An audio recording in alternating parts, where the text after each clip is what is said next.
Shreesha starting ಅಲ್ಲಿ ಬಂದಾಗ ಅವಳ ಬಗ್ಗೆ ಒಂಚೂರು ಮಾತಾಡೋಣ.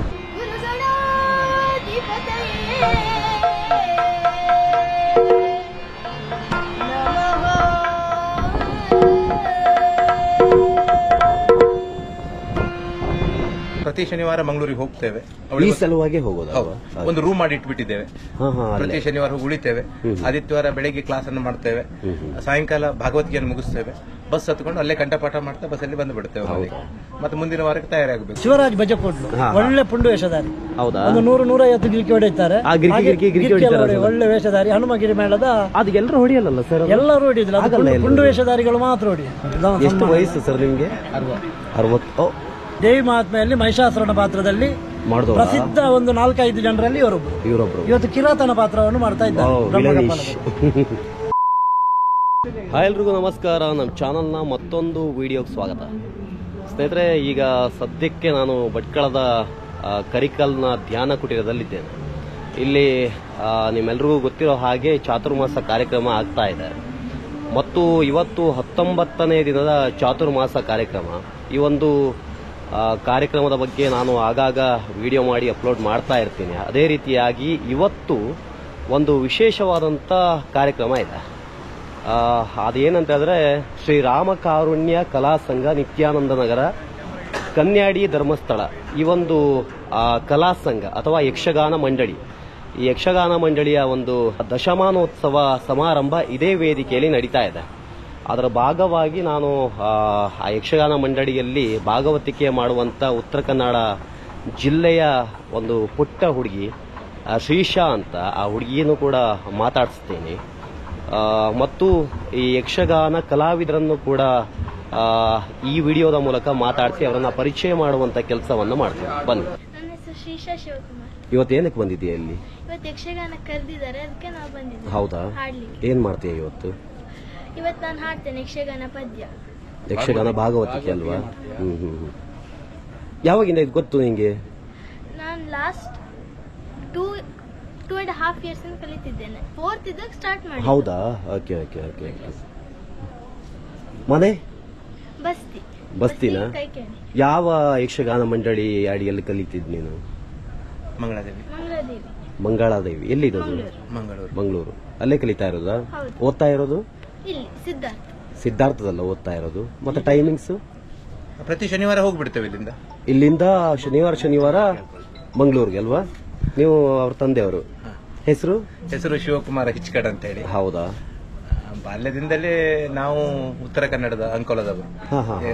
ಒಂದು ಸ್ವಾತಂತ್ರ್ಯ ಹೋರಾಟ ಕುಟುಂಬದಿಂದ ಬಂದಂತ ನನ್ನ ಅಜ್ಜ, ಜೊತೆಯಲ್ಲಿ ಯಕ್ಷರಂಗದಿಂದ ಬಂದಂತ ಕುಟುಂಬ. ನನ್ನ ಚಿಕ್ಕಪ್ಪನ ವೇಷಧಾರಿ. ಹಾಗಿರುವಾಗ ಇವಳನ್ನು ಕಲಿಸಬೇಕು, ಸಾಧಿಸಬೇಕು ಅಂದ್ರೆ ನಶಿಸಿ ಹೋಗ್ತಿರೋ ಯಕ್ಷಗಾನ ಉಳಿಸಬೇಕಂದ್ರೆ ಇವಳಿಗೆ ತಾಳ ಕೊಡಬೇಕು ಅಂತ ಬಂತು. ಇವಳು 6ನೇ ವರ್ಷಕ್ಕಿದ್ದಾಗ ಯಕ್ಷ ವೇಷವನ್ನ ಕಟ್ಟಿದ್ಲು. ಈಗ ವೇಷವನ್ನ ಕಟ್ತಾಳೆ. ಮತ್ತೆ ವಿಶೇಷವಾಗಿ ಭಾಗವತಿಗೆ ಹೆಚ್ಚಿನ ಪ್ರೋತ್ಸಾಹವನ್ನ ಕೊಡ್ತಾ ಇದ್ದೇವೆ. ಅವಳು ಗುರುಗಳಾದ ದಯಾನಂದ ಕೊಡಿಕಲ್ಲು, ಮತ್ತೆ ನೃತ್ಯ ಗುರುಗಳಾದ ಜಯಕರ್ ಪಂಡಿತ್, ಕರ್ನಾಟಕ ಶಾಸ್ತ್ರೀಯ ಸಂಗೀತಕ್ಕೆ ಡಾಕ್ಟರ್ ಅರುಣಾ ಭಟ್ ಅಂತ ಹೇಳಿ. ಒಟ್ಟಾರೆ ಪ್ರಯತ್ನ. ನಾವು ಪ್ರತಿ ಶನಿವಾರ ಮಂಗಳೂರಿಗೆ ಹೋಗ್ತೇವೆ. ಈ ಸಲುವಾಗಿ ಹೋಗೋದು. ಒಂದು ರೂಮ್ ಮಾಡಿ ಇಟ್ಬಿಟ್ಟಿದ್ದೇವೆ. ಪ್ರತಿ ಶನಿವಾರ ಹೋಗಿ ಉಳಿತೇವೆ. ಆದಿತ್ಯವಾರ ಬೆಳಿಗ್ಗೆ ಕ್ಲಾಸ್ ಅನ್ನು ಮಾಡ್ತೇವೆ. ಸಾಯಂಕಾಲ ಭಗವದ್ಗೀತೆಯನ್ನು ಮುಗಿಸ್ತೇವೆ. ಬಸ್ ಹತ್ಕೊಂಡು ಅಲ್ಲೇ ಕಂಠಪಾಠ ಮಾಡ್ತಾ ಬಸ್ಸಲ್ಲಿ ಬಂದು ಬಿಡ್ತೇವೆ. ಮತ್ತೆ ಮುಂದಿನ ವಾರಕ್ಕೆ ತಯಾರಾಗಬೇಕು. ಬುಧವಾರ ದಿವಸ ಅವಳಿಗೆ ಸಂಗೀತ ಕ್ಲಾಸು, ಜೊತೆಯಲ್ಲಿ ಚೆಸ್ ಕ್ಲಾಸು, ಎಲ್ಲ ಇಂಥದ್ದೇ. ಈ ಆಸಕ್ತಿ ನಿಮಗೆ ಬಂದಿದ್ದ ಹೇಗೆ ಸರ್? ಹೆಂಗ್ ಹಾಕ್ಬೇಕು ಅಂತ ಅನ್ನಿಸ್ತು? ಅಲ್ಲ, ನಾವು ಏನು ವಿ ಆರ್ ನಾಟ್ ಗಾಟ್, ನಮ್ಗೇನು ಸರಿಯಾಗಿ ಸಿಕ್ಲಿಲ್ವೋ ಅದನ್ನ ಕೊಡುವ ಪ್ರಯತ್ನ. ವೃತ್ತಿ ಧರ್ಮದಲ್ಲಿ ಒಬ್ಬ ಶಿಕ್ಷಕ ತನ್ನ ಮಕ್ಕಳಿಗೆ ಏನು ಕೊಡಬಹುದು ಅನ್ನೋದನ್ನು ತೋರಿಸ್ಕೊಟ್ಟಾಗ ಬಹುಮುಖ ಪ್ರತಿಭೆಯನ್ನು ನಾವು ಶಾಲಾ ಮಕ್ಕಳಲ್ಲೂ ಬೆಳೆಸಬಹುದು ಅನ್ನೋ ಅನಿಸಿಕೆ. ಅದೇ ಉದಾತ್ತ ದೇವರನ್ನು ಇಟ್ಟುಕೊಂಡು ಬೆಳೆದಂತವ್ರು. ನಾವು ಮಂಗಳೂರಲ್ಲಿ ಕೆಲಸ ಮಾಡಿದಾಗೂ ಹಾಗೆ ಎಲ್ಲ ನಮ್ಮ ಮಕ್ಕಳು ಕಲಿತಂತ ಮಕ್ಕಳು ಸಾಧನಾ ಪಥ ಸಾಗಿದ್ದಾರೆ. ಹಾಗೆ ಇವಳನ್ನು ಅದೇ ಸಾಧಿಸುವಂತ ದಾರಿ. ಈಗ ಸ್ಟಾರ್ಟ್ ಮಾಡೋದು ಇವತ್ತು ಯಾವುದು ಪ್ರಸಂಗ? ಬ್ರಹ್ಮಕಪಾಲ.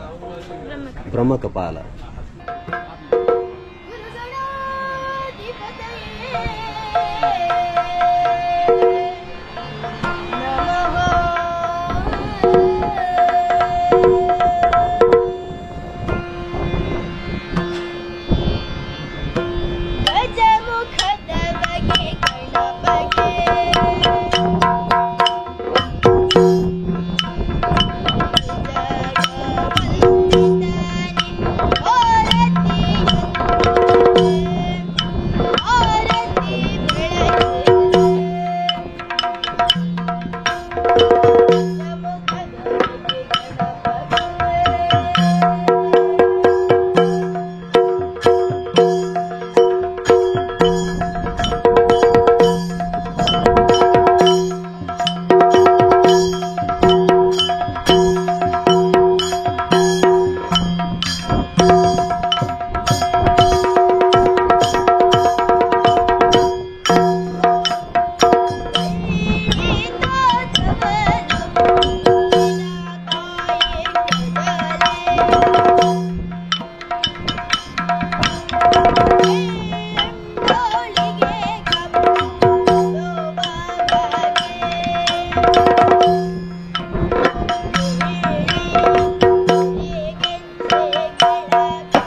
ಇವತ್ತು ಲೈವ್ ಕೂಡ ಇದೆ. ನಮ್ಮ ಭಾವನಾ ಟಿವಿ ಎಡಿಟ್ರು ಭವಾನಿ ಶಂಕರ್ ಅಂತ, ಜೊತೆಗೆ ಭಾವನಾ ಟಿವಿ ಕ್ಯಾಮರಾಮ್ಯಾನ್ ಶ್ರೀ ವೆಂಕಟರಮಣ ನಾಯ್ಕ್ ಅಂತ. ಅವರು ಡೇ 1ನಿಂದ ಇಲ್ಲಿ ಈ ಒಂದು ಕಾರ್ಯಕ್ರಮದ ಯಶಸ್ಸಿಗೆ ಶ್ರಮಿಸ್ತಾ ಇದ್ದಾರೆ. ಅಂದರೆ ಪ್ರತಿದಿನದ ಕಾರ್ಯಕ್ರಮವನ್ನು ಲೈವ್ ಮಾಡ್ತಾ ಇದ್ದಾರೆ. ಜೊತೆಗೆ ಮೊನ್ನೆ ಒಂದು ಶಿವದೂತ ಗೂಳಿಗ ಅಂತ ಒಂದು ನಾಟಕ ಆಯಿತು. ಅದೊಂದು ಕಾರ್ಯಕ್ರಮಕ್ಕೆ ಅವರು ಇರಲಿಲ್ಲ. ಅಂದರೆ ಆ ಶಿವದೂತ ಗೂಳಿಗ ನಾಟಕವನ್ನು ಅವರು ಲೈವ್ ಮಾಡೋದಕ್ಕೆ ಕೊಡಲ್ಲ. ಆ ಸಲುವಾಗಿ ಅದೊಂದು ದಿನ ಮಾತ್ರ ಮಿಸ್ ಆಯಿತು. ಮತ್ತೆ ಉಳಿದಂತೆ ಪ್ರತಿದಿನದ ಕಾರ್ಯಕ್ರಮವನ್ನು ಇವರು ಲೈವ್ ಮಾಡಿ ಪ್ರೇಕ್ಷಕರ ಮುಂದಿಡುವ ಕೆಲಸವನ್ನು ಮಾಡ್ತಾರೆ. ಸರ್ ನಮಸ್ತೆ. ಮತ್ತೆ ಅವತ್ತಿಂದ ಇಲ್ಲೇ ಇದ್ರಿ ನೀವು, ಇವತ್ತು 19ನೇ ದಿನ. ಮತ್ತೆ ಯಾವ್ದಾದ್ರು ಕಾರ್ಯಕ್ರಮ ಸ್ಕಿಪ್ ಇದೆಯಾ ಲೈವ್ ಇಲ್ಲದೆ ಇರೋದು? ಇಲ್ಲ, ಅಥವಾ ಎಲ್ಲ ಕಂಟಿನ್ಯೂಸ್ ಇದೆ. ಒಂದಿನ ಬಿಟ್ಟು ಸೀಮೋಲ್ಲಂಘನ ತನಕ ನೀವು ಇಲ್ಲೇ ಇರ್ತೀರಿ? 29ರ ತನಕ ಇಲ್ಲೇ. ಹೌದು. 30ಕ್ಕೆ ಶಿರಾಲಿಲ್ಲ ಆದ ಕಾರಣ ಅದನ್ನು ಪ್ರಯತ್ನಿಸ್ತೇವೆ ಲೈವ್ ಕೊಡ್ಲಿಕ್ಕೆ. ಹೌದಾ? ಅದು ಹಳೆಯ ದಂಡೆಯಲ್ಲಿ ಆದ ಕಾರಣ ಅದು ಏನಂತ ಐಡಿಯಾ ಇಲ್ಲಲ್ಲ, ಅಂದ್ರೆ ಆಗುತ್ತೋ ಆಗಲ್ವೋ ಏನು ಅಂತ ಅಲ್ಲಿ ನೆಟ್ವರ್ಕ್ ನಾವು ಚೆಕ್ ಮಾಡ್ಕೊಂಡೇ ಮಾಡಬೇಕು. ಹೌದು. ಮತ್ತೆ ಹೆಂಗಾಯ್ತು ಇಲ್ಲಿವರೆಗೂ ಕಾರ್ಯಕ್ರಮ? ಬಹಳ ಖುಷಿ ಆಗ್ತಾ ಇದೆ. ಪ್ರತಿದಿನ ಬೆಳಿಗ್ಗೆಯಿಂದ ಸಂಜೆ ತನಕ, ರಾತ್ರಿ ತನಕ ಇಲ್ಲಿ ಇದ್ದೇವೆ. ಖುಷಿ ಇದೆ. ಹೌದು. ನಮ್ಮ ಕ್ಯಾಮರಾಮನ್ ಈಗ ಇದೊಂದು ಹೊಸ ತಗೊಬಂದ್ರಿ ನೀವು, ತುಂಬಾ ಚೆನ್ನಾಗಿದೆ, ಸ್ಮಾರ್ಟ್ ಆಗಿದೆ. ಅಂದ್ರೆ ಇಲ್ಲಿಯ ವಾತಾವರಣ ಉಪ್ಪು ನೀರಿಗೆ ಹೌದಲ್ವಾ? ಯಾವುದು ಬದುಕ್ತಾ ಇಲ್ಲ. ಫೈಬರ್ ಬಾಡಿದು ಮಷಿನ್ ತಂದೆ. ಅಲ್ಲ, ಇದು ನೋಡಿದ ತಕ್ಷಣ ಇದು ನಮ್ಗೆ ಇದನ್ಸಲ್ಲ, CPU ಅನ್ಸಲ್ಲ, ದೇವ್ರ ಗುಡಿ ಅಲ್ವಾ? ಒಂದೇನೋ ವಿಶೇಷವಾಗಿ ಕಾಣಿಸ್ತಾ ಇದೆ. ಇದು ಹೊಸತಲ್ಲ ಸರ್? ಎಷ್ಟು ಇದಕ್ಕೆ ಕ್ಯಾಬಿನೆಟ್ಗೆ? 3000 ಏನೋ ಇದೆ ನೋಡಿ. ನಾನು ಇದು ಇವತ್ತರಿಗೂ ಈ ತರ ಕ್ಯಾಬಿನೆಟ್ ನೋಡಿರಲಿಲ್ಲ. ನೋಡಿ, ತುಂಬಾ ಚಂದ ಇದೆ. ಜೊತೆಗೆ ಫ್ಯಾನ್ಸ್ಗೆಲ್ಲ ಲೈಟ್ ಎಲ್ಲ ಇದೆ ನೋಡಿ, ಸಖತ್ತಾಗಿದೆ. ಒಟ್ಟಿನಲ್ಲಿ ಫುಲ್ ಪಾರದರ್ಶಕವಾಗಿದೆ. ಒಳಗಡೆ ಏನೇನಿದೆ, ಲೈಕ್ ಯಾರು ಮಕ್ಕಳಿಗೆ ಏನಾದ್ರು ಕಲಿಸ್ಕೊಡೋದಾದ್ರೆ ತುಂಬಾ ಯೂಸ್ ಆಗುತ್ತೆ. ಎಲ್ಲ ಪಾರ್ಟ್ಗಳನ್ನ ನಾವು ನೇರವಾಗಿ ಇಲ್ಲಿ ಲೈವ್ ಆಗಿ ತೋರಿಸಬಹುದು. ಪ್ರತಿಯೊಂದು ತೋರಿಸಬಹುದು. ಪ್ಯಾನು, ರ್ಯಾಮು, ಜೊತೆಗೆ ಹಾರ್ಡ್ ಡಿಸ್ಕ್, ಜೊತೆಗೆ ಅದನ್ನು ದೊಡ್ಡದು ಸರ್ ಗ್ರಾಫಿಕ್ ಕಾರ್ಡು, ಪ್ರತಿ ಒಂದನ್ನು ತೋರಿಸಿ ಹೇಳ್ಬೋದು. ಅಷ್ಟು ತುಂಬಾ ಚೆನ್ನಾಗಿದೆ. ಇದು ನೋಡಿ, ಇದು ಮಿಕ್ಸಿಂಗ್ ಮಷೀನ್ ಅಲ್ಲ, ಎಲ್ಲ ಸೌಂಡ್ ಅಲ್ವಾ? ಇದು ಸೌಂಡ್, ಇದು ಸೌಂಡ್ ಮಿಕ್ಸರ್. ಇದು ನೋಡಿ, ಯಾವುದೇ ಒಂದು ದೊಡ್ಡ ಕಾರ್ಯಕ್ರಮದಲ್ಲಿ ಬೃಂದಾವನ, ಆಕ್ಚುಲಿ ಇದು ಬೃಂದಾವನ ಮಂಜಪ್ಪ ನಾಯ್ಕರದಲ್ವಾ? ಬೃಂದಾವನ ಅಷ್ಟೇನಾ? ಬೃಂದಾವನ ಮುಂದೇನಾರು ಬೃಂದಾವನ ಅಂತ ಒಂದು ಕಂಪನಿ, ಭಟ್ಕಳದ ಕಂಪನಿ. ಇದು ಸೌಂಡ್ ಮಿಕ್ಸರ್. ಇದು ಈ ಆಡಿಯೋ ಕಂಟ್ರೋಲು ಅದೆಲ್ಲ ಆಗೋದು ವೇದಿಕೆ ಕಾರ್ಯಕ್ರಮದಲ್ಲಿ ಇಲ್ಲೇ ಆಗ್ತಾ ಇರೋದು, ಇಲ್ಲಿಂದ ಆಗೋದು. ನಿಮ್ಮ ಹೆಸರು ಸರ್? ನಮ್ಮ ಹೆಸರು ರವೀಂದ್ರ ಅಂತ. ಇದನ್ನೆಲ್ಲ ಹ್ಯಾಂಡಲ್ ಮಾಡೋದು ನೀವೇನ? ಈಗ ಮತ್ತೊಬ್ರು ಇದಾರಲ್ಲ? ಹೌದಾ? ಮೇನ್ ಇನ್ನೊಬ್ರು ಇದಾರಲ್ಲ? Okay okay. ನೋಡಿ, ಮೈಕ್ ಗೀಕ್ ಎಲ್ಲ ಇಲ್ಲೇ ಆಗ್ಬೋದು. ಇದೆಲ್ಲ ಸ್ಕಾಡ್ಲೆಸ್ ಮೈಕ್ ಅಲ್ವಾ ಸರ್? ಹೌದಲ್ಲ? ಇನ್ನೇನು ಸ್ವಲ್ಪ ಹೊತ್ತಲ್ಲಿ ದಶಮಾನೋತ್ಸವದ ಕಾರ್ಯಕ್ರಮದ ಸಭಾ ಕಾರ್ಯಕ್ರಮ ಪ್ರಾರಂಭ ಆಗುತ್ತೆ ನೋಡಿ. ಅದಕ್ಕೆ ಇಲ್ಲಿ ಲೈಟ್ಸ್ ಎಲ್ಲ ಇದೆ. ಜೊತೆಗೆ ಅಂದ್ರೆ ಒಂದು ವೇದಿಕೆ ಹೇಗಿರುತ್ತೆ ಅನ್ನೋದು. ಈಗ ಸದ್ಯಕ್ಕಿಲ್ಲಿ ಇವತ್ತಿನ ಕಾರ್ಯಕ್ರಮಕ್ಕಾಗಿ ವೇದಿಕೆ ಸೆಟಪ್ ಆಗಿದೆ ನೋಡಿ. ಇಲ್ಲೊಂದು ಪೋಡಿಯಂ ಇದೆ, ಜೊತೆಗೆ ಒಂದಷ್ಟು ಚೇರ್ಗಳಿದೆ, ಮತ್ತು ಶ್ರೀ ಗುರುಗಳ ಪ್ರವಚನ ಕಾರ್ಯಕ್ರಮ ಕೂಡ ಇದೆ ಇವತ್ತು. ಆ ಸಲುವಾಗಿ ಶ್ರೀ ಗುರುಗಳು ಕೂಡ ಇಲ್ಲಿ ಬರ್ತಾರೆ. ಈಗ ಒಂದಷ್ಟು ಆದ್ರೆ ಅವ್ರು ಮಾತಾಡಿದ್ದನ್ನು ಕೂಡ ನಾನು ಕ್ಯಾಪ್ಚರ್ ಮಾಡೋ ಪ್ರಯತ್ನ ಮಾಡ್ತೀನಿ. ಇಲ್ಲಿಂದ ನೋಡಿ ಹೆಂಗೆ ಕಾಣಿಸುತ್ತೆ ಅಂತ.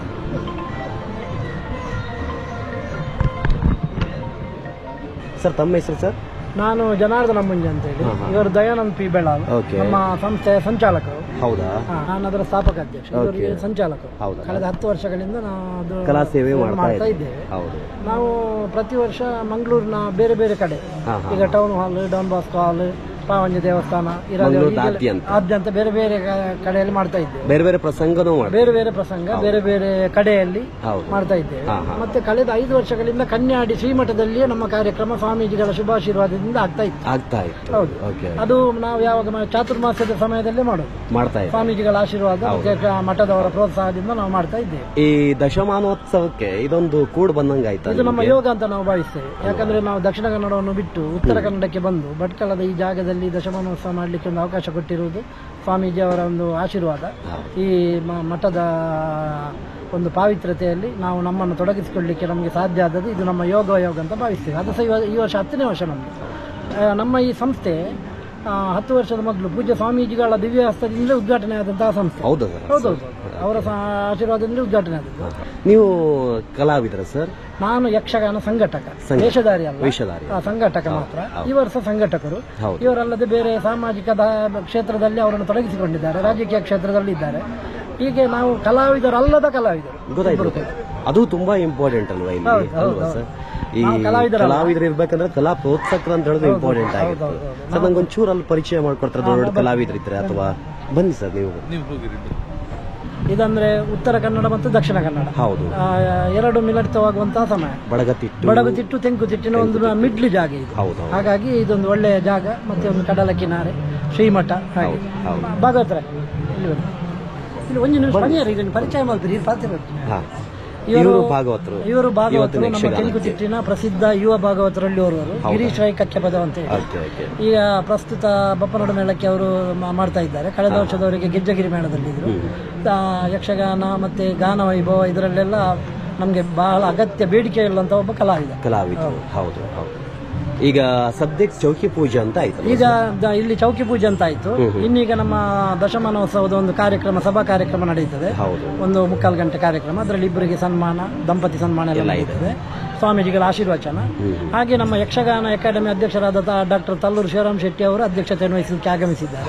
ಹಾಗೆ ಆ ಕಾರ್ಯಕ್ರಮ ಆದ ನಂತರ ಬ್ರಹ್ಮ ಕಪಾಲ ಒಂದು 3:30 ಗಂಟೆಯ ಪ್ಲಾಟ್ ಮುಂದುವರಿತದೆ. ಅದಾದ ನಂತರ ಕಲಾವಿದರು ಸರ್, ಈ ಚೆಂಡೆ ಮತ್ತು ಮದ್ದಳೆ ಯಕ್ಷಗಾನದ ಇಂಪಾರ್ಟೆಂಟ್ ಥಿಂಗ್ ಇದು. ಸರ್ ಬನ್ನಿ ಸರ್. ರೋಹಿತ್ ಉಚ್ಚಲ ಅಂತ ಹೇಳಿ. ರೋಹಿತ್ ಉಚ್ಚಲ ಇವರು ಈಗ ಇದನ್ನು ಯಕ್ಷಗಾನವನ್ನೇ ಇದ್ದಲ್ಲಿ ಇದ್ದಾರೆ. ಆದ್ರೆ ಇವರು ಮೆಕ್ಯಾನಿಕಲ್ ಇಂಜಿನಿಯರ್, ಇನ್ಫೋಸಿಸ್ ನಲ್ಲಿ ಇದ್ರು. ಹೌದೌದು, ಇದು ಯಕ್ಷಗಾನದ 2 ಮ್ಯಾನೇಜ್ ಮಾಡೋಕೆ ಕಷ್ಟ ಆಗ್ತದೆ ಅಂತ ಹೇಳಿ ಯಕ್ಷಗಾನದಲ್ಲಿ ಬಾರಿ ಬೇಡಿಕೆ ಉಂಟು. ಹಾಗಾಗಿ ಯಕ್ಷಗಾನದಲ್ಲಿ ಇದ್ದಾರೆ. ಇವರು ಸರ್, ಇವರು ದೇವದಾಸ್ ಮಾಸ್ಟರ್ ಅಂತ ಹೇಳಿ ವೃತ್ತಿಯಲ್ಲಿ ಶಿಕ್ಷಕರು. ಹಾಗೆ ಹವ್ಯಾಸಿ ಯಕ್ಷಗಾನ ನಾಟ್ಯ ಶಿಕ್ಷಕರು ಹೌದು, ಯಕ್ಷಗಾನ ವೇಷಧಾರಿ ಹೌದು, ಅರ್ಥಧಾರಿಗಳು ಹೌದು. ನಮ್ಮ ಈ ಸಂಸ್ಥೆಯಲ್ಲಿ ಕಳೆದ 10 ವರ್ಷಗಳಿಂದ ಬಹಳ ಮುತುವರ್ಜಿಯಿಂದ ಕೆಲಸ ಮಾಡ್ತಾ ಇದ್ದಾರೆ. ಇವರು ಕಲಾವಿದರು, ವೇಷಧಾರಿಗಳು, ಅರ್ಥಧಾರಿಗಳು, ಯಕ್ಷಗಾನ ಶಿಕ್ಷಕರು. ನೆಕ್ಸ್ಟ್ ಸರ್, ಇಲ್ಲೆಲ್ಲ ಅಲ್ಲೇ ಬನ್ನಿ ಸರ್, ಅಲ್ಲೇ ಹೋಗೋಣ. ಹೌದು, ಇವರು ಶ್ರೀಧರ್ ವಿಟ್ಲ ಅಂತ ಹೇಳಿ, ಇವರು ಮೊದಲೇಗಾರರು. ಇವತ್ತಿನ ಚೆಂಡೆ ಮೊದಲೇವಾದಕರಲ್ಲಿ ಇವರು ಹನುಮಗಿರಿ ಮೇಳದ ಕಲಾವಿದರು. ಲೈಕ್ ಗೆಸ್ಟ್ ತರ ಬರ್ತಾರೆ. ಹೌದು, ನಾವು ಈಗ ಈ ಬೇರೆ ಕಾರ್ಯಕ್ರಮಕ್ಕೆ ಇವರು ನಮ್ಮ ಸಂಸ್ಥೆಯಲ್ಲಿ ಇದ್ದಾರೆ.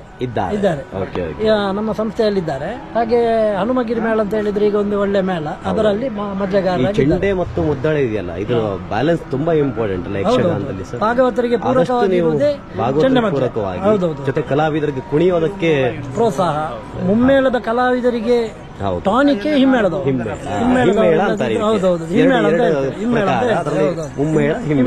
ಮುಮ್ಮೇಳದವರಿಗೆ ಹಿಮ್ಮೇಳದವರಿಲ್ಲ ಸಪೋರ್ಟ್ ಇಲ್ಲದಿದ್ರೆ ಹಿಮ್ಮೇಳದವರಿಗೆ ಆಟವನ್ನು ಮೇಲೆ ಹಾಕ್ಲಿಕ್ಕೂ ಆಗ್ತದೆ. ಅದನ್ನು ಸೂತ್ರ ಭಾಗವತರಿಗೆ ಇರುವ. ಅದ್ಭುತ ಸರ್. ಮತ್ತೆ ನೋಡಿ, ಇವರು ರಮೇಶ್ ಕುಲಶೇಖರ್ ಅಂತ ಹೇಳಿ ನಮ್ಮ ಬೆಳಕಿಗೆ ರಮೇಶ್ ಕುಲಶೇಖರ್ ಅಂತ ಹೇಳಿ ಇವರು ಇವತ್ತಿನ ವೇಷಭೂಷಣದೆಲ್ಲ ವ್ಯವಸ್ಥೆಯನ್ನು ಇವರು ಮಾಡಿದ್ದಾರೆ. ನಮ್ಮ ಸಂಸ್ಥೆಯ ಪ್ರಧಾನ ವ್ಯಕ್ತಿಗಳಲ್ಲಿ ಇವರು ಕೂಡ ಒಬ್ರು. ಕಳೆದ 10 ವರ್ಷಗಳಿಂದ ನಮ್ಮ ಸಂಸ್ಥೆಯಲ್ಲಿದ್ದಾರೆ. ವೇಷಭೂಷಣದ ಮಾಲಕರು ಇವರು. ಸುಬ್ರಹ್ಮಣ್ಯೇಶ್ವರ ಯಕ್ಷಕಲಾ ಆರ್ಟ್ಸ್ ಅಂತ ಹೇಳಿ ಒಂದು ಅವರ ಸಂಸ್ಥೆ ಉಂಟು. ಬೇರೆ ಬೇರೆ ಎಲ್ಲಾ ಕಲಾ ಮಂಡಳಿಗೂ ನೀವು ವೇಷಭೂಷಣ ಪೂರೈಕೆ ಮಾಡ್ತೀವಿ, ಫಸ್ಟ್ ಕೊಡ್ತಾರೆ. ಮತ್ತೆ ಅವರೀಗ ನಮ್ಮ ಅಲ್ಲಿ ಸುಂಕದಕಟ್ಟೆ ಕ್ಷೇತ್ರ ಅಂತ ಉಂಟು, ಅಲ್ಲಿ ಮೇಳ ಉಂಟು. 50 ವರ್ಷದಿಂದ ಮೇಳ ನಡೆಯುತ್ತಾ ಇತ್ತು. ಸದ್ಯಕ್ಕೆ ಅದರ ಪ್ರಬಂಧಕರಾಗಿ ಇವರು ಸೇವೆ ಸಲ್ಲಿಸ್ತಾ ಇದ್ದಾರೆ. ಸರಿ ಸರ್, ಥ್ಯಾಂಕ್ ಯು ಸರ್. ಆಮೇಲೆ ಇವರು ತುಂಬೆ ಚಂದ್ರಹಾಸ್, ಹಾಸ್ಯಗಾರರು, ವಿದೂಷಕರು. ಅವರು ತೆಂಕುತಿಟ್ಟಿನ ಹಿರಿಯ ಹಾಸ್ಯಗಾರರಲ್ಲಿ ಇವರೊಬ್ರು. ಪ್ರಸ್ತುತ ಈ ವರ್ಷದಿಂದ ಅವರು ಕಟೀಲು ಮೇಳದಲ್ಲಿ ಸೇವೆ ಸಲ್ಲಿಸ್ತಾ ಇದ್ದಾರೆ. ಇವತ್ತು ನಮ್ಮ ಸಂಸ್ಥೆಯಲ್ಲಿದ್ದಾರೆ. ಇವರಿಗೆ ನಮ್ಮಲ್ಲಿ ಸನ್ಮಾನ ಎಲ್ಲ ಆಗಿದೆ. ಹೌದೌದು. ಎಷ್ಟು ವಯಸ್ಸು ಸರ್ ನಿಮ್ಗೆ? 60. ಎಷ್ಟು ವರ್ಷ ಸರ್ ನೀವು ಗೆಜ್ಜೆ ಕಟ್ಟಿ? 47 ವರ್ಷ ಆಯ್ತಾ ಸರ್? ಎಲ್ಲ ಜೀವನ ಕಲಾ ಸೇವೆಯಲ್ಲೇ, ಬಾಲ್ಯ ಬಿಟ್ಟು ಅಲ್ವಾ? ಬೇರೆ ಕಸುಬಿಲ್ಲ, ಯಕ್ಷಗಾನ ಬಿಟ್ಟರೆ ಬೇರೆ ಉದ್ಯೋಗ. ಯಕ್ಷಗಾನವೇ ವೃತ್ತಿ, ಅದೇ ಪ್ರವೃತ್ತಿ, ಅದೇ ಎಲ್ಲವೂ ಜೀವನಕ್ಕೆ. ಹೌದು, ಈ ತರ ತಗೊಂಡ್ರೆ ಮಾತ್ರ ಅಲ್ಲ ಸರ್ ಮುಂದೆ ಬರೋಕ್ ಸಾಧ್ಯ. ಈಗ ಯಕ್ಷಗಾನ ಅಂತ ಹೇಳಿದ್ರೆ ಅದಕ್ಕೆ 4 ಕಂಬ ಅಂತ ಇರ್ತದೆ ರಂಗಸ್ಥಳದಲ್ಲಿ.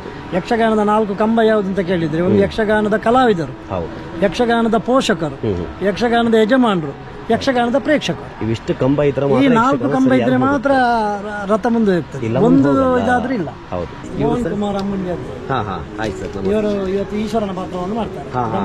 ಆ ಸಲುವಾಗಿ ವೇಷ ತೊಡ್ಕೊತಾ ನನ್ನ ತಮ್ಮ. ಓಕೆ ಹೌದಾ? ಹೌದಾ ಸರ್? ಓಕೆ. ಶಿವರಾಜ್ ಬಜಕೋಡ್ಲು ಒಳ್ಳೆ ಪುಂಡು ವೇಷಧಾರಿ. ಹೌದಾ? ಒಂದು 100-150 ಗಿರಿಕಿ ಹೊಡೆಯುತ್ತಾರೆ. ಒಳ್ಳೆ ವೇಷಧಾರಿ. ಹನುಮಗಿರಿ ಮೇಳದ ಅದು ಎಲ್ಲರೂ ಹೊಡಿಯಲ್ಲ ಸರ್? ಎಲ್ಲರೂ ಹೊಡಿಯೋದಿಲ್ಲ, ಪುಂಡು ವೇಷಧಾರಿಗಳು ಮಾತ್ರ ಹೊಡಿಯೋದು. ಸ್ಟಾಮಿನಾ ಬೇಕಾದಕ್ಕೆ ಅಷ್ಟೇ ಬರ್ತದೆ. ಎಂತ ಅಂದ್ರೆ ಅದು ನೋಡುವಾಗ್ಲೆಲ್ಲ ತಲೆ ಗುಮ್ಮನ್ನಲ್ವಾ ಅಂತ. ಅದು ಅಭ್ಯಾಸ ಅಲ್ಲ ಅನ್ನತ್ತ ನಿಮ್ಗೆ ಒಂಚೂರಾದ್ರೂ ಅನ್ನತ್ತ ಅಭ್ಯಾಸ. ಅದು ಹೇಗೆ ಅಭ್ಯಾಸ ಅದೇ ರೀತಿ. ಅದು ಏನ್ ಸರ್ ತಾಸ್ ತನಕ ಗಿರಿ ಗಿರಿ ಗಿರಿ ಗಿರಿ ಗಿರಿ ಗಿರಿ ಅಂತ. ಅದು ನಮ್ಮ ತೆಂಕುತಿಟ್ಟಿನ ವಿಶೇಷ. ಬಡಗುತಿಟ್ಟಿಗಿಂತಲೂ ತೆಂಕುತಿಟ್ಟಿನ ವಿಶೇಷ ಪುಂಡುವೇಷ ಅಂತ ಹೇಳೋದು. ಅದಕ್ಕೆ ಸ್ವಂತಕಾರಿ ಯುವಕರು ಮಾಡುವಂತ ಒಂದು ಪಾತ್ರ ಅದು. ಹಿರಿಯರಿಗೆಲ್ಲ ಆಗಲ್ಲ, ಹಿರಿಯರಿಗೆ ಆಗಲ್ಲ, ಇಂಥ ಯುವಕರು ಬೇಕು. ಈಗ ನಮ್ಮ ಪ್ರಸಿದ್ಧ ಪುಂಡುವೇಷಧಾರಿಗಳಲ್ಲಿ ಇವರೊಬ್ರು. ನೈಸ್ ಸರ್, ಥ್ಯಾಂಕ್ ಯು ಇವರು ಸರ್. ಇವರು ನೋಡ್ರಿ ಸದ್ಯಕ್ಕೆ ದೇವೇಂದ್ರನ ಪಾತ್ರ. ಇದು ಗಟ್ಟಿಯಾಗಿ ಇದೆ. ಹೌದು, ಇವರು ಹವ್ಯಾಸಿ ಕಲಾವಿದರು.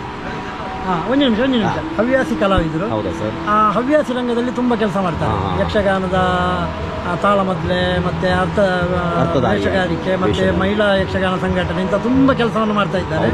ನಮ್ಮ ಸಮಿತಿಯಲ್ಲಿ 10 ವರ್ಷಗಳಿಂದ ಸಕ್ರಿಯರಾಗಿದ್ದಾರೆ. Thank you sir. ಇವರೆಲ್ಲ ಸರ್? ಇವರು ಪಂಜ ಗುಡ್ಡಪ್ಪ ಸುವರ್ಣರು ಅಂತ ಹೇಳಿ ಇವತ್ತು ಸನ್ಮಾನಿತರು. ಇವತ್ತಿನ ದಂಪತಿ ಸನ್ಮಾನದಲ್ಲಿ ಇವತ್ತು ಇವರಿಗೆ ಆಗ್ತದೆ. ದಂಪತಿ 40 ವರ್ಷಗಳಿಂದ ಯಕ್ಷಗಾನ ಕ್ಷೇತ್ರದಲ್ಲಿ ಇದ್ದಾರೆ. ಕಲಾವಿದರಾಗಿ, ಪುಂಡು ವೇಷಧಾರಿಗಳಾಗಿ, ಕಿರೀಟ ವೇಷಧಾರಿಗಳಾಗಿ, ತುಳು ಪ್ರಸಂಗದಲ್ಲಿ. ಅಷ್ಟು ಮಾತ್ರದಲ್ಲಿ ಯಕ್ಷಗಾನದ ಒಬ್ಬ ಪ್ರಸಂಗಕರ್ತ, ಮತ್ತೆ ಯಕ್ಷಗಾನಕ್ಕೆ ಪದ್ಯ ಬರೀತಾರೆ. ಅಲ್ಲದೆ ಒಬ್ಬ ಭಕ್ತಿಗೀತೆಯನ್ನು ಬರೆದು ಅದು ಕೂಡ ತುಂಬಾ ಪ್ರಸಾರ ಆಗಿದೆ. ಎಲ್ಲಾ ವಿಭಾಗದಲ್ಲಿ ಕೈಯಾಡಿಸಿದಂತ ಒಬ್ಬ ಶ್ರೇಷ್ಠ ಕಲಾವಿದ ಪಂಜ ಗುಡ್ಡಪ್ಪ ಸುವರ್ಣ. ಇದು ನಮ್ಮಲ್ಲಿ ಬಣ್ಣದ ವೇಷಕ್ಕೆ ಒಂದು ಮಹತ್ವ ಉಂಟು. ಇವರು ಸತೀಶ್ ನಾಯನಾಡ್ ಅಂತೇಳಿ ದೇವಿ ಮಹಾತ್ಮೆಯಲ್ಲಿ ಮಹಿಷಾಸುರನ ಪಾತ್ರದಲ್ಲಿ ಪ್ರಸಿದ್ಧ ಒಂದು 4-5 ಜನರಲ್ಲಿ ಇವರೊಬ್ರು. ಇವತ್ತು ಕಿರಾತನ ಪಾತ್ರವನ್ನು ಮಾಡ್ತಾ ಇದ್ದಾರೆ. ಇವರು ಮಾಧವ ಕೊಲತ್ತಮಜಲ್ ಅಂತ ಹೇಳಿ ಯಕ್ಷಗಾನ ಸಂಘಟಕರು, ಯಕ್ಷಗಾನ ವೇಷಧಾರಿಗಳು, ಯಕ್ಷಗಾನ ಅರ್ಥಧಾರಿಗಳು, ಮತ್ತೆ ಇದೀಗ ಪಾವಂಜ ಮೇಳದ ಪ್ರಬಂಧಕರು. ಈಗ ಪಟ್ಟ ಸತೀಶ್ ಶೆಟ್ಟಿ ಅವರ ಪಾವಂಜ ಮೇಳ ಉಂಟು, ಅದರ ಪ್ರಬಂಧಕರಾಗಿ ತುಂಬಾ ಯಕ್ಷಗಾನ ರಂಗದಲ್ಲಿ ಕೆಲಸ ಮಾಡ್ತಾ ಇದ್ದಾರೆ. ಇವತ್ತು ಬ್ರಹ್ಮಗರ್ಭದಲ್ಲಿ ಬ್ರಹ್ಮನ ಪಾತ್ರ. ಇದು ಸ್ವಲ್ಪ ಲೇಟ್ ಆಗಿ ಬರ್ತೇನೆ, ಅದಕ್ಕೆ ತಯಾರಿ ಮಾಡ್ಕೋತಾ ಇಲ್ಲ. Thank you sir. ಇವರು ಇಬ್ಬರು ಸಹ ಪ್ರಸಿದ್ಧ ಸ್ತ್ರೀ ಪಾತ್ರಧಾರಿಗಳು. ಹೌದಾ? ಇವರು ಕಟೀಲು ಮೇಳದಲ್ಲಿ, ಇವರು ಪಾವಂಜ ಮೇಳದಲ್ಲಿ ದೇವಿ ಪಾತ್ರ ಮಾಡುವವರು. ಹೌದಾ? ಇವರು ಕಟೀಲು ಮೇಳದಲ್ಲಿ ದೇವಿ ಪಾತ್ರ ಮಾಡುವವರು. ಇನ್ನು ರೆಡಿ ಆಗಿಲ್ಲ? ಇಲ್ಲ, ಅದಕ್ಕೆ ಅವರ ವೇಷಕ್ಕೆ ಒಂದು ಸಮಯ ಅಂತ ಇರ್ತದೆ. ಇವರು ಇವತ್ತು ಶಾರದೆಯ ಪಾತ್ರವನ್ನು ಮಾಡ್ತಾರೆ, ಇವರು ಯಕ್ಷಿಣಿಯ ಪಾತ್ರವನ್ನು ಮಾಡ್ತಾರೆ. ಇವರ ಹೆಸರು? ಇವರು ಅಕ್ಷಯ್ ಮಾರ್ನಾಡ್ ಅಂತ. ಇವರು ಅರುಣ್ ಕೋಟೆ. Thank you. ನಮ್ಮೂರಲ್ಲಿ ತುಂಬಾ ಬದಲಾವಣೆ ಆಗ್ತಾ ಇದೆ. ಮುಂಚೆ ಎಲ್ಲ ಯಕ್ಷಗಾನಕ್ಕೆ ಅಷ್ಟೊಂದು ಪ್ರೋತ್ಸಾಹ ಕೊಡ್ತಾ ಇರಲಿಲ್ಲ, ಈಗ ಇತ್ತೀಚೆಗೆ ತುಂಬಾ ಚೆನ್ನಾಗಿದೆ. ಹಾಯ್ ಸರ್, ನಮಸ್ತೆ. ನಮಸ್ತೆ ಸರ. ಶ್ರೀಶಾ ಅವರ ಗುರುಗಳು.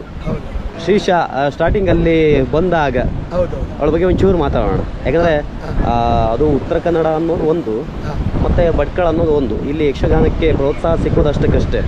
ಅದರಲ್ಲಿ ಅವ್ರ ತಂದೆಯವರು ಅದರಲ್ಲಿ ಆಸಕ್ತಿ ವಹಿಸಿ, ಹೌದೌದು, ಆ ಸಲುವಾಗಿ ಸ್ಟಾರ್ಟಿಂಗ್ ಬಂದಾಗ ಏನನ್ಸ ಸರ್? ಏನಿಲ್ಲ, ಒಳ್ಳೆ ಉತ್ಸಾಹ ಕಲೀಲಿಕ್ಕೆ. ಹೌದು, ಕಲಿಬಹುದು ಅಂತ ಅನ್ಸುತ್ತೆ. ಚೆನ್ನಾಗಿ ಕಲಿತಾಳೆ. ಹೌದು, ಕಲಿಬಹುದು ಅಂತ ಅನಿಸ್ತಾರೆ. ಹೌದು, ಹಾಗೆ ಕಲಿತಾ ಇದ್ದಾರೆ. ನಿಜವಾಗಿ ಆದ್ರೆ ಭಾಗವತಿಗೆ ಕಲಿದು ತುಂಬಾ ಕಷ್ಟ. ರಾಗವನ್ನು ನೆನಪಿಟ್ಕೊಳ್ಬೇಕು. ಅದು ನಮಗೂ ಕೂಡ ಕೆಲವು ರಾಗಗಳು ಮರ್ತು ಹೋಗ್ತದೆ, ಹಾಗಾಗೋದು ಉಂಟು. ಹೌದು, ಹಾಗೆ ತುಂಬಾ ಕಷ್ಟ. ಆದ್ರೂ ಕಲಿತಾ ಇದ್ದಾಳೆ ಅವಳು. ಹೌದು, ಪರಿಶ್ರಮ ಬೇಕು. ಮತ್ತೊಂದು ವಿಷಯ ಗೊತ್ತಾಯ್ತು ನನಗೆ. ಅವ್ರು ಇಲ್ಲಿಂದ ವಾರಕ್ಕೊಂದ್ಸಲ ನಿಮ್ಮ ಊರಂದ್ರೆ ಮಂಗಳೂರು ಕಡೆ ಬಂದು ಅಲ್ಲಿ ದೇವಿ ದೇವಸ್ಥಾನದಲ್ಲಿ ಕ್ಲಾಸ್. ಹೌದೌದು, ಆ ಕ್ಲಾಸು ಯಾವಾಗ? ಪ್ರತಿ ಸಂಡೇ ನೀವು ಮಧ್ಯಾಹ್ನ 2:30 4 ಗಂಟೆ ತನಕ. ನೀವು ಎಷ್ಟು ವರ್ಷದಿಂದ ಇದ್ರಿ ಸರ್ ಇಲ್ಲಿ ಯಕ್ಷಗಾನದಲ್ಲಿ? ಹೌದು, ಯಕ್ಷಗಾನದಲ್ಲಿ ಭಾಗವತಿಕೆ ಕಲಿಯಿತು. ಹೌದಾ? ಮೊದಲು ಹವ್ಯಾಸಿ ಆಗಿದ್ದೆ, ಮತ್ತೆ ಮೇಳಕ್ಕೆಲ್ಲ ಹೋಗಿ ಈಗ ಕಂಪ್ಲೀಟ್ ಜಾಬ್ ಎಲ್ಲ ಬಿಟ್ಟು ಪೂರ್ತಿಯಾಗಿ ತೊಡಗಿಸಿಕೊಂಡಿದ್ದೆ. ಹೌದು ಸ್ನೇಹಿತರೆ, ಇವತ್ತಿನ ಈ ಒಂದು ವಿಡಿಯೋದಲ್ಲಿ ಯಕ್ಷಗಾನ ಕಲಾವಿದರನ್ನು ಮಾತಾಡಿಸುವಂಥ ಪ್ರಯತ್ನ ಮಾಡಿದ್ದೀನಿ. ಅದಕ್ಕೆ ಹೆಚ್ಚಾಗಿ ನಮ್ಮ ಭಟ್ಕಳದ ಪ್ರತಿಭೆ ಶ್ರೀಶಾ, ಈ ಹುಡುಗಿಯನ್ನು ಅಂದರೆ ಭಾಗವತಿಕೆ ಮಾಡುವಂಥ ಹುಡುಗಿ, ಈ ಹುಡುಗಿಯನ್ನು ಮಾತಾಡಿಸುವಂಥ ಪ್ರಯತ್ನವನ್ನು ಮಾಡಿದ್ದೀನಿ. ಸ್ನೇಹಿತರೆ, ಇವತ್ತಿನ ಈ ಒಂದು ವಿಡಿಯೋ ನಿಮ್ಗೆ ಇಷ್ಟ ಆಗಿದ್ದಲ್ಲಿ ಲೈಕ್ ಮಾಡಿ, ಶೇರ್ ಮಾಡಿ, ಹಾಗೆ ಕಮೆಂಟ್ ಮಾಡಿ. ಜೊತೆಗೆ ನಮ್ಮ ಚಾನಲನ್ನು ಸಬ್ಸ್ಕ್ರೈಬ್ ಮಾಡೋದನ್ನು ಕೂಡ ಮರಿಬೇಡಿ ಅಂತ ಹೇಳ್ತಾ ಧನ್ಯವಾದಗಳು.